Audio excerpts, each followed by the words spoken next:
Este programa contiene escenas de rituales religiosos que incluyen sacrificios de animales que pueden herir la sensibilidad del espectador. Se les atribuye el poder de curar, de atraer la buena suerte o la desgracia. A cambio, requieren un tributo, canciones, bailes, alcohol y la sangre de animales sacrificados. No se te pasa por la cabeza ofrecer un animal sucio a un espíritu. Un espíritu puede hacer notar su presencia de las formas más sorprendentes. La persona que es poseída pierde temporalmente el control de su cuerpo. En Haití se dice que los espíritus concedieron a los esclavos una victoria imposible. Y en Nueva Orleans, que permitieron que una mujer gobernara toda una ciudad mediante la hechicería. Un viaje al interior de África, a Haití y a Nueva Orleans, para desvelar los secretos del vudú. Secretos del vudú.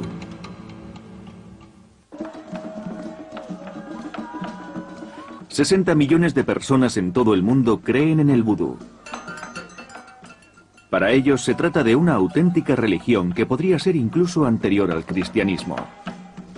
Sus rituales incluyen sacrificios con animales y enajenación del espíritu.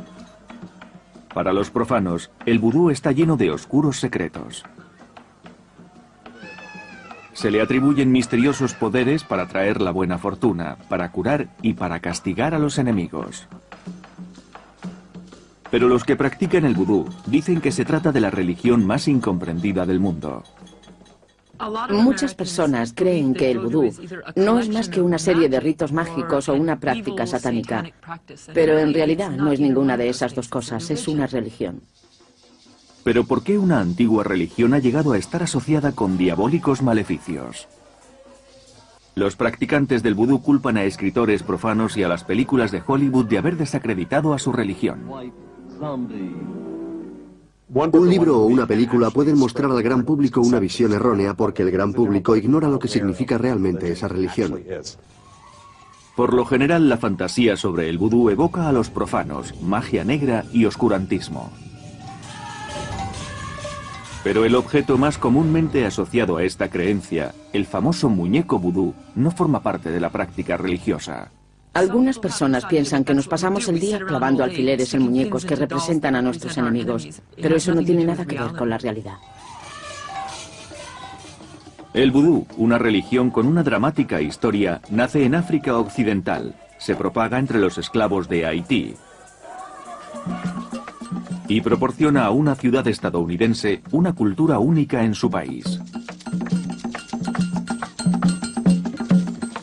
Para desvelar los secretos del vudú, quizás sea aconsejable viajar a Benín, en África Occidental, el epicentro de esta religión. Es aquí donde dicha creencia comenzó a extenderse. Fue hace tanto tiempo que nadie conoce sus orígenes. Solo pueden asegurar su identidad. El vudú es tan antiguo como el nacimiento de nuestro país, de nuestro pueblo. Es tan antiguo como la existencia de los seres humanos sobre la Tierra. Benín, en África Occidental, ofrece la oportunidad de ver las prácticas del vudú tal y como se vienen haciendo durante siglos. En la lengua tribal de Benín, el fon, la palabra vudú significa espíritu. Y de servir a los espíritus es de lo que trata el vudú. Los seguidores del vudú adoran a un dios supremo al que consideran creador del universo. Creen que este dios es demasiado poderoso como para intervenir directamente en la vida cotidiana de los hombres. Entre el dios supremo y la humanidad existen innumerables espíritus vudú, cada uno con su propio margen de influencia. Hay espíritus de la sabiduría, de la guerra, de la fertilidad, de la muerte e incluso un espíritu del mar. La aldea de Betki, en Benín, tiene una población de unos 3000 habitantes. En esta aldea rinden culto a un espíritu vudú llamado Sakpata. En el vudú africano, Sakpata es el espíritu de la tierra. Protege contra las enfermedades, proporciona cosechas abundantes y contribuye al bienestar general de la comunidad. Sakpata proporciona bienestar a todos. Si de pronto te encuentras con algún problema y vas a ver a Sakpata, él te ayudará e encontrarás la solución a tu problema. Pero para que Sakpata se ocupe de la aldea, ésta debe honrarle y servirle. Los aldeanos creen que un modo de honrar al espíritu es a través del sacrificio de animales. En la religión vudú, honrar a un espíritu puede atraer la buena fortuna e ignorarlo grandes desgracias.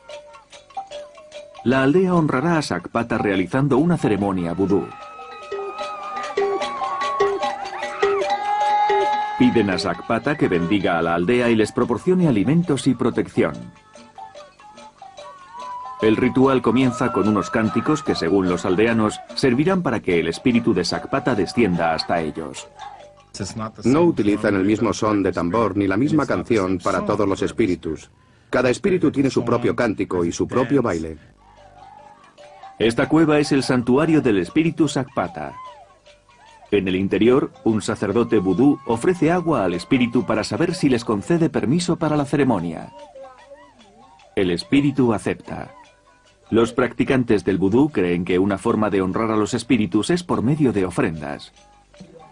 Para el espíritu Sakpata, las ofrendas más comunes son el agua, el alcohol y el aceite de palma. Pero lo que más le gusta al espíritu es la sangre. En esta ceremonia se le va a ofrecer a Sakpata el insólito sacrificio de un toro joven. Sé que algunas personas rechazan la idea de los sacrificios animales. Nosotros matamos a los animales de la misma forma que lo haríamos normalmente para el consumo ordinario. No torturamos al animal, no somos morbosos, no estamos sedientos de sangre. Cuando matamos al animal, la sangre es para el espíritu y la carne es para la congregación. En el vudú, el objetivo del sacrificio de animales es proporcionar al espíritu el poder y el alimento necesarios para que prodigue el bien entre quienes creen en él. En el vudú, la sangre es muy importante, porque con ella se alimenta el santuario y se inicia la comunicación. Es el mejor alimento para el espíritu.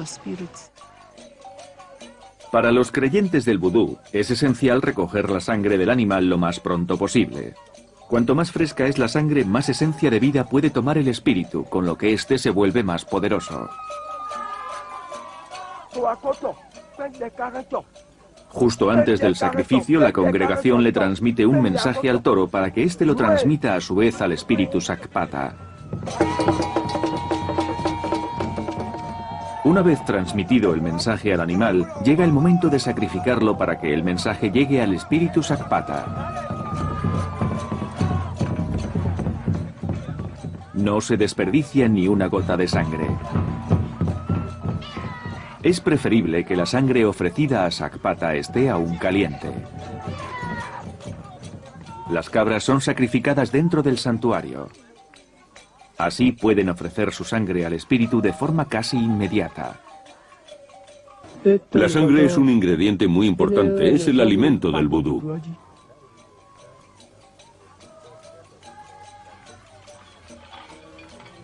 Alimentando a Sakpata con la sangre, los creyentes del vudú esperan honrarlo suficientemente al espíritu para poder llevar la ceremonia al siguiente nivel. Estas mujeres están iniciadas en el vudú y se consideran a sí mismas casadas con el espíritu.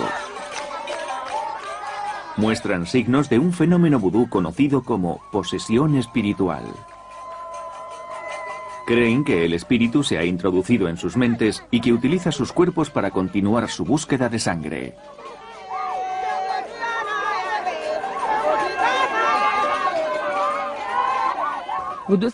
Nosotras no probamos la sangre. Es el espíritu vudú el que la prueba. La sangre es para el espíritu. Por eso, cuando celebramos una ceremonia, nuestro marido es el que prueba la sangre, no nosotras. Los que experimentan la posesión vudú, tanto en África como en Haití y en Estados Unidos, dicen no recordar dicho trance. Fue como si me hubiera dormido. Dos conciencias no pueden ocupar la misma mente en el mismo momento. No recuerdo nada. Estuve inconsciente hasta que el espíritu se marchó. A pesar de lo aterradora que pueda resultar, la posesión vudú se considera el mayor honor que un espíritu puede concederle a un creyente. La posesión no es demoníaca, no es satánica. La posesión es natural y muy deseable en el contexto de una ceremonia vudú. En nuestra sociedad vamos a la iglesia para honrar al espíritu, para honrar a Dios. En el vudú, vas al templo para convertirte en Dios. Hay una gran diferencia. Más tarde, en la misma ceremonia, la posesión espiritual continúa. Esta vez los espíritus danzan encarnados en los cuerpos de los posesos.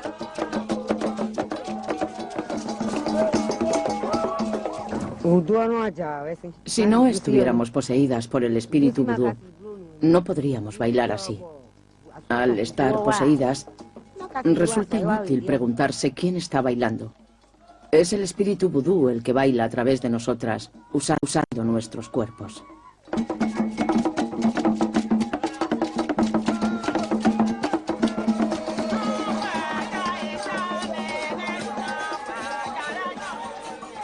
La ceremonia vudú termina con un banquete. Los animales sacrificados en ese día son el plato principal. Nada se desperdicia. No es muy diferente de lo que nosotros hacemos el Día de Acción de Gracias. En esa celebración u otras similares, nuestros animales son sacrificados en mataderos mecanizados. En la ceremonia vudú la gente presencia ese sacrificio. Si somos capaces de apreciar cómo valoran la vida del animal presenciando la ceremonia, nos preguntaremos, ¿quiénes son más civilizados, ellos o nosotros? A través del sacrificio de animales y de la posesión por parte del espíritu de Sakpata, la aldea cree que el espíritu se siente lo suficientemente honrado como para protegerlos y proporcionarles recursos. África Occidental es el lugar de origen de algunos de los rituales más insólitos del vudú. Pero un ritual practicado en la aldea de Sabalú, en Benín, resulta especialmente extraño. Es aquí donde los creyentes del vudú intentan emborrachar a un espíritu con la esperanza de que éste les sea propicio. Si las peticiones son concedidas, devolverán los favores al espíritu con sangre. En la religión vudú se hace un contrato con el espíritu. Si no vuelves y le haces una ofrenda de sangre, en realidad no estás cumpliendo el contrato en todos sus términos. Este tronco de árbol es un santuario dedicado al espíritu vudú Donkoli. Es el espíritu del bosque. Los utensilios utilizados para hacer una petición a Donkoli son estacas de madera y aceite de palma. Este hombre está haciendo una petición, la cual está representada por la estaca de madera. Al introducir la estaca en el santuario, el hombre cree que el espíritu escuchará su deseo. Como incentivo para el espíritu, se le puede hacer una ofrenda de aceite de palma roja. Los devotos de la religión vudú practican un ritual mediante el cual creen hacerle llegar su petición al espíritu. Es algo así como encender una vela para rezarle a Dios. Algunas peticiones requieren que el espíritu esté empapado en alcohol. Voy a rociar el alcohol sobre Donkoli para hacerle más poderoso. Así estará borracho frente a mis enemigos, que estarán pensando en algún mal contra mí. Si Donkoli concede la petición, el creyente promete volver con una ofrenda. Si después de la petición tus enemigos resultan dañados o encuentras solución a tus problemas, debes volver para dar las gracias a Donkoli. A Donkoli normalmente le dan las gracias con la sangre de un animal sacrificado. Algunos le piden a Donkoli que castigue a sus enemigos, otros solo le piden salud para sí mismos y para los suyos. Uno de mis hijos estaba muy enfermo. Recurrimos a muchos médicos y a todos los métodos tradicionales, pero no conseguimos nada. Entonces decidí venir aquí y mi hijo se curó. Hoy, este hombre ha venido a dar las gracias al espíritu ofreciéndole la sangre de una cabra. Si la petición que has hecho se cumple, después de 6 meses o 1 año, vienes aquí y sacrificas un animal para Don Collie. Primero el hombre le da un mensaje al animal para que éste a su vez se lo transmita al espíritu. Después, el espíritu recibe su sangre. Si no cumples el contrato, como se supone que tiene que haber una retribución, es muy probable que pierdas lo obtenido, que se invierta lo que el espíritu ha hecho por ti. Con el sacrificio, el contrato entre el hombre y el espíritu Don Collie queda cumplimentado. Cuando ya has hecho un sacrificio a Don Collie, sacas el palo y lo tiras lejos. Eso significa que ya no le debes nada a Don Collie y que él ya no te debe nada a ti. Y te sientes satisfecho. Como en todos los sacrificios, la cabra se cocina y se come sin desperdiciar absolutamente nada.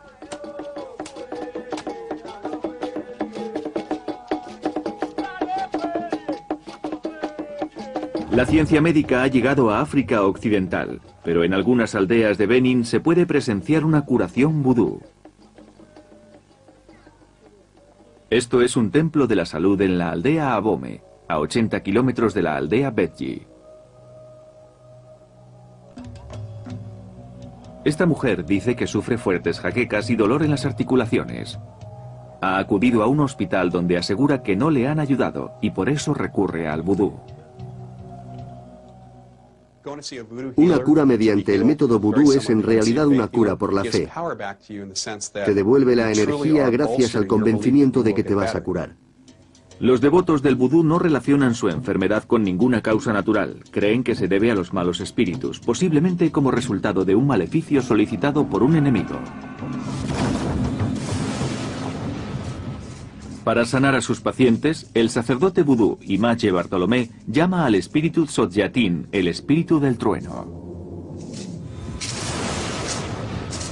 El sacerdote utiliza conchas para preguntarle al espíritu por la salud de los pacientes. El sanador invoca a los espíritus vudú y estos le dicen el tipo de hierbas que hay que utilizar para curar la enfermedad. El uso de conchas de molusco para diagnosticar enfermedades recuerda al uso de huesos o de cartas de tarot para adivinar el futuro. Es un método de adivinación. El sanador utiliza un sonajero sagrado llamado Ason para dirigir al espíritu hacia la mujer. Se utiliza alcohol para empapar al espíritu y agradecer su cooperación.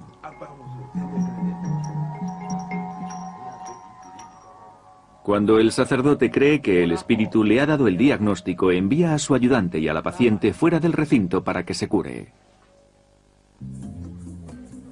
En lugar de aspirinas u otros medicamentos, las farmacias vudú utilizan ingredientes mucho más exóticos, como cráneos de animales, caparazones de tortuga o reptiles desecados.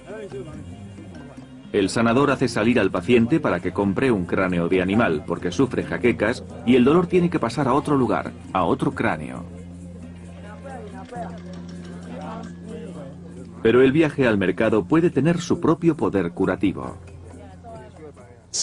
Al enviar a esa mujer al mercado para comprar los ingredientes, el cráneo y las hierbas, hace que ella participe de su propio proceso de curación. Los ingredientes por sí solos no son suficientes para curar a la mujer. Primero deben ser activados por el espíritu vudú. Ella no puede ir a comprar un cráneo o un camaleón. No es como si comprara una aspirina, como en la medicina occidental, donde el paciente puede tomar directamente las medicinas. En el vudú, ella debe saber las palabras del conjuro. El sacerdote vudú utiliza el cráneo bendecido del animal para expulsar la enfermedad de la mujer. Al usar el cráneo se hace una especie de magia que expulsa el dolor de su cabeza y lo dirige a la cabeza del animal. Se trata de una transferencia de energía. El último paso del proceso de curación es asegurarse de que la enfermedad no volverá. El sacerdote ofrece pólvora al espíritu para que le ayude a luchar contra la enfermedad en el futuro.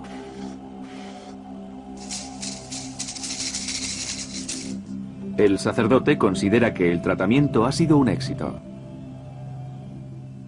La mente puede convencer al cuerpo de que está curado o de que se va a curar, y de alguna manera comienza un proceso a nivel corporal que acelera la curación.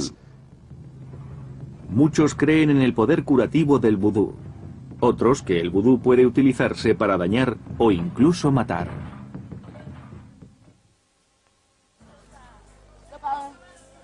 Haití. El 90% del país caribeño practica el vudú.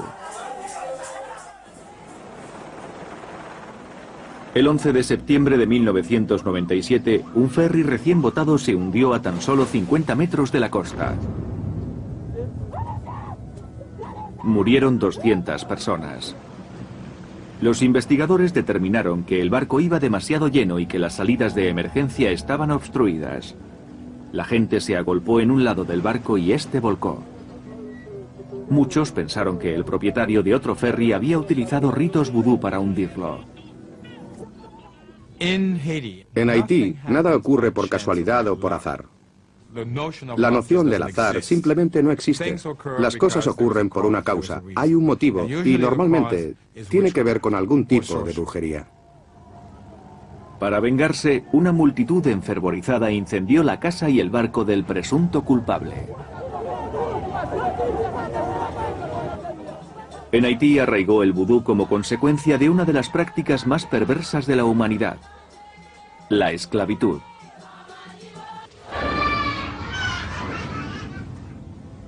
Desde mediados del siglo XVII hasta mediados del siglo XIX, unos 12 millones de esclavos fueron embarcados en las costas de África Occidental. Aunque no tenían pertenencias, llevaron consigo algo muy importante: la religión vudú. Cuando has perdido tu identidad, cuando te lo quitan todo, el único modo de sobrevivir es aferrarte a tu religión. Muchos esclavos de África Occidental soportaron un viaje de 3 meses hasta una isla caribeña llamada Santo Domingo, una colonia francesa que más tarde se convertiría en la actual Haití. Tras su llegada a Haití en el siglo XVIII, los esclavos provenientes de diferentes tribus fueron separados para asegurarse de que no hablaran el mismo idioma. A pesar de ello, tenían dos cosas en común: los opresores franceses y el vudú. Los franceses temían que los africanos se reuniesen porque no sabían de lo que eran capaces si se organizaban. Los franceses temían al vudú y trataron de erradicarlo del corazón y la mente de los esclavos. Lo que los misioneros católicos querían era simplemente eliminar la tradición africana y reemplazarla por el catolicismo, pero no lo consiguieron. Los esclavos encontraron el modo de practicar el vudú en secreto durante las ceremonias católicas. En sus mentes transformaron a los santos católicos en espíritus vudú. En el vudú, el espíritu de la sabiduría, Dambala, es representado por una serpiente. Los esclavos veían a Dambala cuando sus opresores invocaban a San Patricio. San Patricio expulsó a las serpientes de Irlanda y a Dambala también se le asocia con la serpiente. De modo que existe cierta similitud entre el San Patricio de Irlanda y Dambala. San Patricio se convirtió en Dambala. A mediados del siglo XVIII había en la isla 500.000 de esclavos y solo 32.000 colonos franceses. Estos fueron incapaces de impedir la huida masiva de esclavos. Muchos de ellos se fueron a las montañas, abandonaron las plantaciones y establecieron comunidades en el interior de la isla. Un terreno muy montañoso donde la mayoría de los europeos no se atrevían a aventurarse. En las montañas, los esclavos huidos pudieron practicar el vudú y allí organizaron la rebelión. Cuenta la leyenda que en 1751 uno de los líderes rebeldes era un sacerdote vudú llamado François McCondal. Como sacerdote vudú, McCondell tenía conocimientos de medicina natural. Podía utilizar el vudú para sanar y para matar. Muchas personas que practicaban el vudú sabían mucho sobre medicina natural, sobre hojas y plantas, sobre la vegetación, y podían preparar venenos. La insurgencia de McCondell comenzó con la ayuda de los esclavos y trabajadores de las plantaciones. El vudú contribuyó a garantizar el secretismo de la misión. Convenció a las cocineras que trabajaban para los dueños de las plantaciones para que envenenaran a sus amos. Muchos terratenientes comenzaron a sospechar de su propio servicio.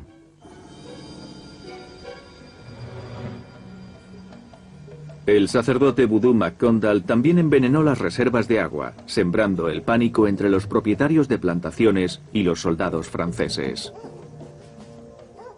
Se volvieron algo paranoicos, ya que no sabían quiénes eran los responsables y comenzaron a sospechar unos de otros.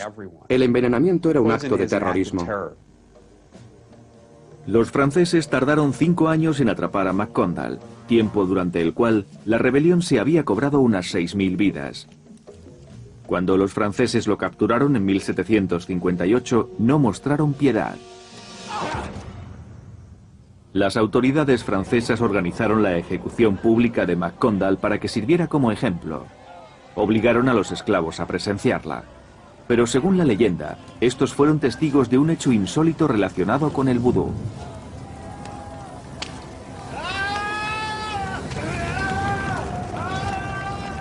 Cuando McCondell comenzó a arder, los esclavos le vieron transformarse mágicamente en un pájaro y alejarse volando.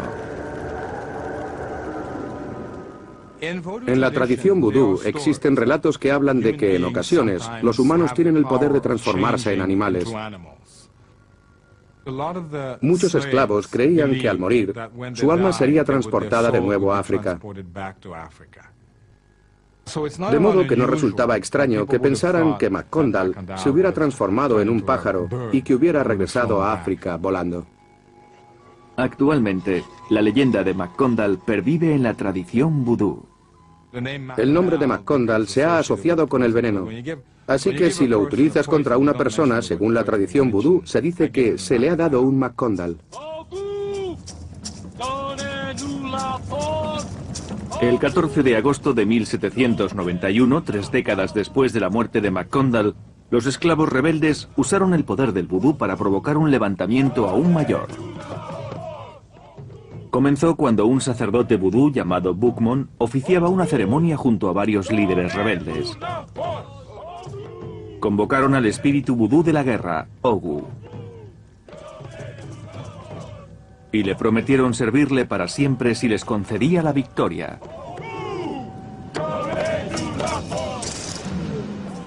Cuentan que Ogu aceptó sus ofrendas tomando posesión espiritual de muchos de los congregados.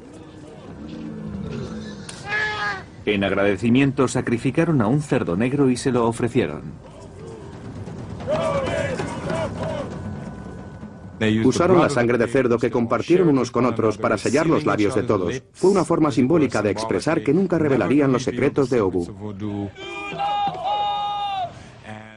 Luego abandonaron ese lugar e iniciaron su lucha por la liberación de Haití.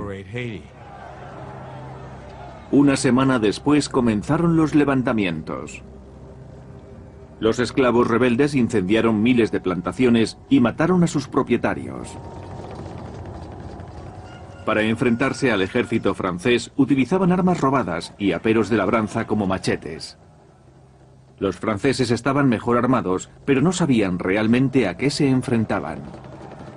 En Haití se dice que la derrota de Napoleón se debió a que luchaba contra espíritus vudú y no contra hombres. Los enfrentamientos se prolongaron durante una década.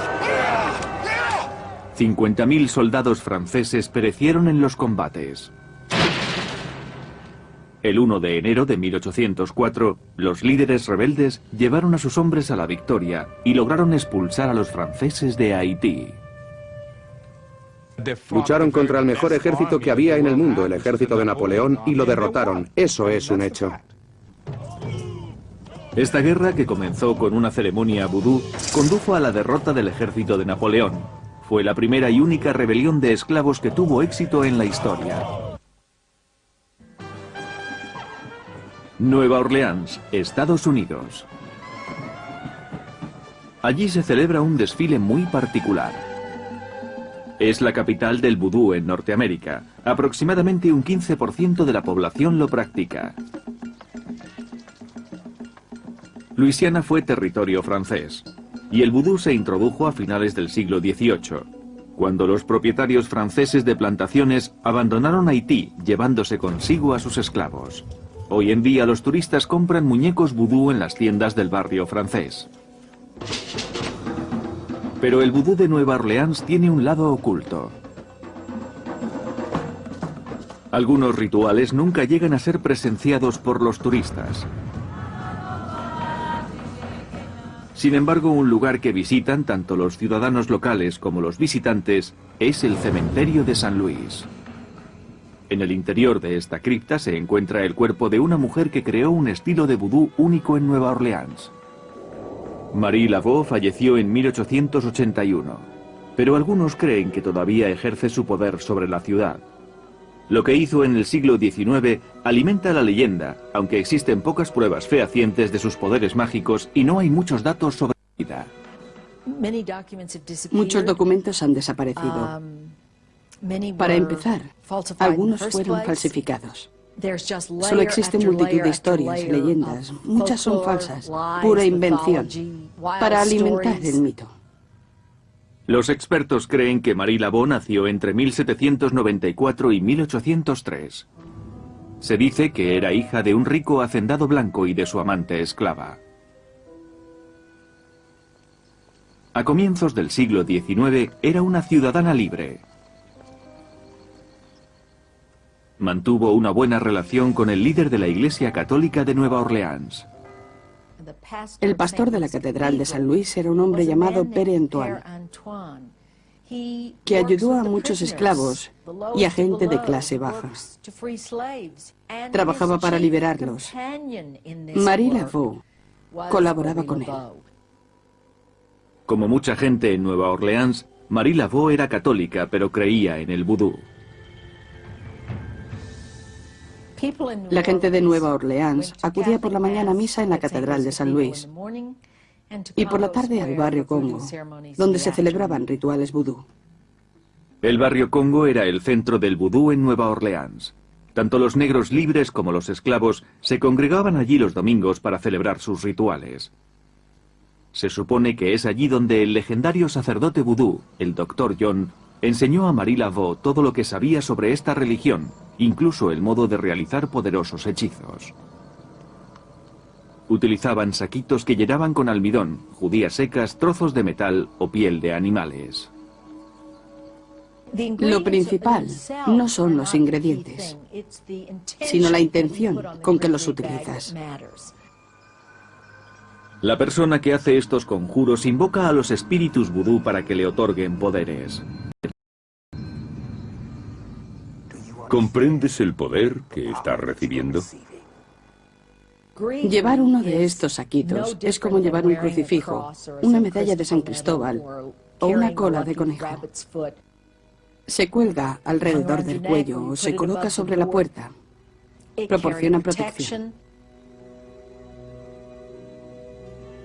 Marie Laveau vendía esta especie de amuletos y se ganó la reputación de hechicera, atribuyéndosele misteriosos poderes. Algunos creían que sus poderes se basaban en la intimidación. Marie Laveau contaba con multitud de contactos que le proporcionaban información, pues se dedicaban a espiar a la gente importante. Tenía conexiones tanto en el ámbito político como en el económico. El estatus de Marie y la relación que tenía con el pastor católico Père Antoine le permitían hacer algo que habría sido considerado blasfemo en cualquier otra iglesia. Marie Laveau podía oficiar ceremonias vudú en el altar de una iglesia católica, la Catedral de San Luisiana, que habían comprado los franceses.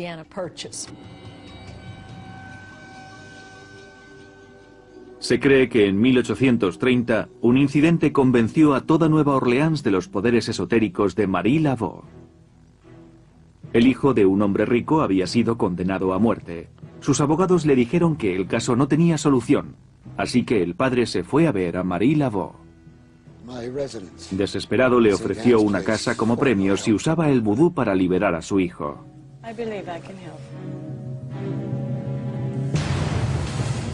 Para realizar este rito, Marie pasó semanas rezando en la iglesia de San Luis, infligiéndose una especie de autocastigo. Se introdujo en la boca 3 pimientos de Guinea extremadamente picantes y los mantuvo allí durante horas. Guinea es para muchos expertos en vudú el lugar de donde proviene esta religión. Los espíritus vudú siempre se conmueven por los grandes sufrimientos. Por eso, cuando ella realizó este sacrificio, la escucharon. En la mañana del juicio, Marie Laveau se coló en la sala y colocó bajo la silla del juez los pimientos que había tenido en la boca. Algunos creen que la energía espiritual del vudú trasladada a los pimientos hizo que el juez decidiera no condenar al joven.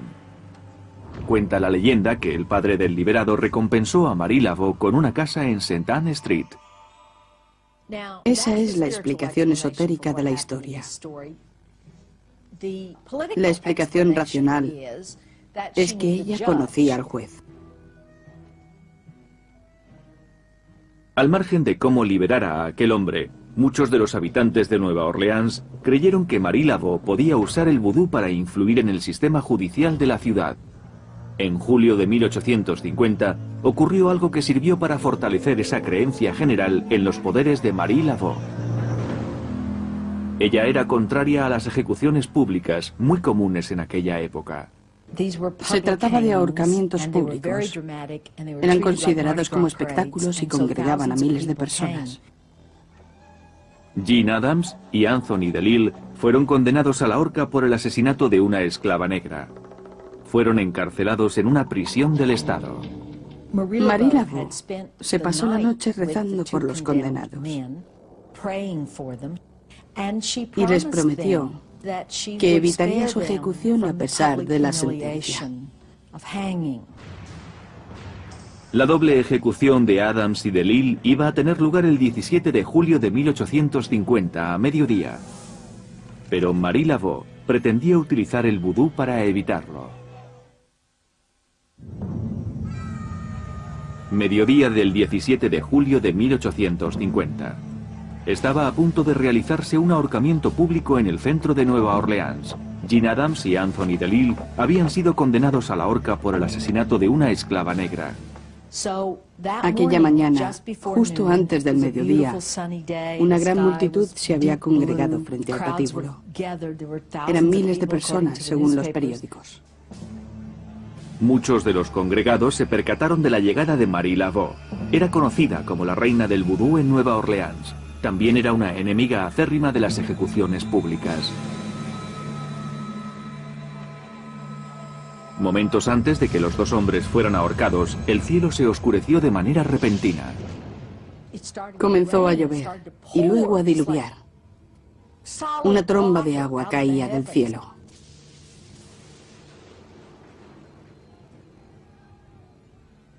Entonces llegó el momento de la ejecución. Procedan. Al abrir la trampilla, la sorpresa fue general. La gente se quedó perpleja al ver que los condenados habían caído directamente al suelo, ya que las sogas habían desaparecido. Para muchos testigos solo había una explicación. Marie Laveau había intercedido para librarlos de la horca.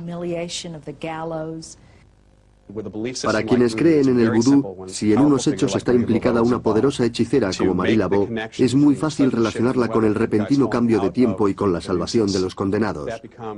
Es más fácil atribuirlo al vudú que a una simple coincidencia. Más tarde, los dos hombres pudieron ser finalmente ahorcados, pero el inexplicable suceso consiguió el propósito de Marie. La gente mostró su desacuerdo con aquel método de ejecución tan cruel. Como resultado, Luisiana se convirtió en el primer estado norteamericano en prohibir las ejecuciones públicas. Es una de las pruebas más firmes que tenemos en relación con el supuesto poder del vudú, porque aquel acontecimiento fue presenciado por mucha gente y porque además el Estado abolió una ley. Marie Laveau murió en 1881, aproximadamente a la edad de 87 años. Aún así, muchos creen que todavía ejerce su poder sobre la ciudad, que ayuda a quienes le hacen ofrendas y castiga a quienes la deshonran, como el escritor Robert Talent. A mediados del siglo XX, Talent publicó varios libros sobre Marie Laveau. Los seguidores del vudú consideraron que estos libros difundían una falsa idea del vudú, presentándolo como maléfico y violento. Su bestseller de 1947, El vudú en Nueva Orleans, era leído como si se tratara de un ensayo. Pero muchos creen que contenía un concepto distorsionado y sensacionalista del vudú. Talent describía rituales ejecutados por Marie Laveau en los que promovía orgías y sacrificaba a bebés humanos. Era una mujer perversa. Mataba a los bebés que no eran queridos por sus madres. Solía colgar sus cuerpos en la chimenea como jamones y los ahumaba. Mató a muchos niños. Cuentan que su guardarropa estaba lleno de esqueletos. El 1 de abril de 1957, 10 años después de la publicación de su libro El vudú en Nueva Orleans, Talent murió de una forma misteriosa. Robert Talent estaba en la cocina de su casa. Abrió uno de los armarios y sacó de él un vaso. Lo puso bajo el grifo para llenarlo de agua. Bebió unos sorbos y cayó muerto. Normalmente el agua de Nueva Orleans no mata con tanta rapidez. Para mucha gente de Nueva Orleans, el motivo de la muerte prematura de Talent a la edad de 47 años era obvio. Un castigo de los espíritus vudú por no respetar la memoria de Marie Laveau. Hoy en día, gran cantidad de personas en Nueva Orleans tratan de mantener la buena reputación de Marie Laveau. Cientos de ellas hacen ofrendas frente a su tumba a diario. Se ha convertido en una especie de santa, en espíritu vudú para los devotos. Es un antepasado muy querido y la gente continúa haciéndole ofrendas, recordando su nombre y pidiéndole que les ayude. Ellos la sirven y ella les sirve a ellos. Aunque el vudú impregna el folclore de Nueva Orleans, para muchos es una religión seria que atrae a nuevos creyentes.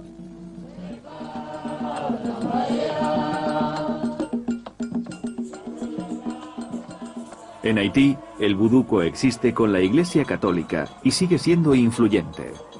En el pasado, el vudú trató de ser eliminado mediante diversas campañas. Había motivos políticos y religiosos, pero no tuvieron éxito. El vudú lleva aquí miles de años y perdurará durante muchos más. En África Occidental, lugar de nacimiento del vudú, esta religión permanece libre de las influencias del mundo exterior. Para nosotros, en el vudú no hay un lado malo. Todo lo que nos proporciona el vudú son cosas buenas. Por eso creemos en él. La peculiar historia del vudú lo ha convertido en un tema cautivador, tanto para los creyentes como para los no creyentes. Los que practican el vudú seguirán sirviendo a los espíritus con la creencia de que estos les beneficiarán. Pero para los meros observadores, el vudú seguirá estando lleno de misterios.